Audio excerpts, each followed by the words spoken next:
കേരളത്തിലെ പല വീടുകളിലും ഇപ്പോൾ വൃദ്ധ മാതാപിതാക്കൾ തനിച്ചാണ്. മക്കളൊക്കെ ഉണ്ടെങ്കിലും പ്രായമായാൽ മറ്റാരും തുണയുണ്ടാകില്ല. അതുകൊണ്ട് തന്നെ വാർദ്ധക്യകാലത്ത് അല്പം കുശലമൊക്കെ പറഞ്ഞ് സ്നേഹത്തോടെ കഴിയുന്നതല്ലേ നല്ലത്. എന്നാൽ ചില വീടുകളിൽ പരസ്പരം സംസാരിക്കാൻ പോലും തയ്യാറാകാത്ത ദമ്പതികളുണ്ട്. മിണ്ടിയാൽ തന്നെ വഴക്കാണ്. പത്തനംതിട്ട കൂടലിൽ വൃദ്ധ ദമ്പതിമാർ വിഷം കഴിച്ച് ആത്മഹത്യ ചെയ്തത് കുടുംബ പ്രശ്നത്തെ തുടർന്നാണ്. കൂടൽ സ്വദേശികളായ മോഹനനും ഭാര്യ മോഹനവല്ലിയുമാണ് ജീവനൊടുക്കിയത്.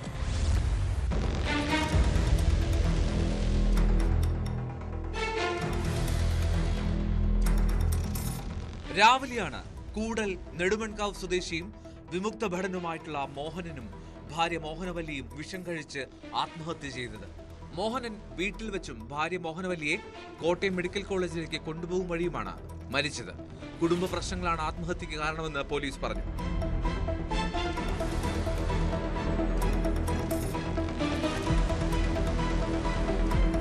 വീട്ടിൽ വെച്ച് വിഷം കഴിച്ചതിനെ തുടർന്ന് അവശനിലയിലായ മോഹനവല്ലിയെ ഉടൻ തന്നെ കോന്നി താലൂക്ക് ആശുപത്രിയിൽ എത്തിച്ചിരുന്നു.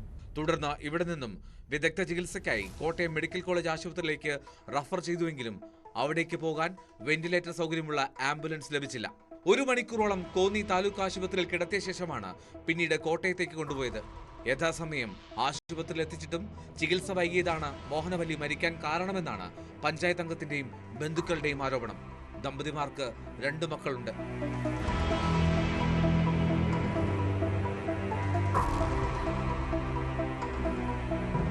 ന്യൂസ് 18 പത്തനംതിട്ട.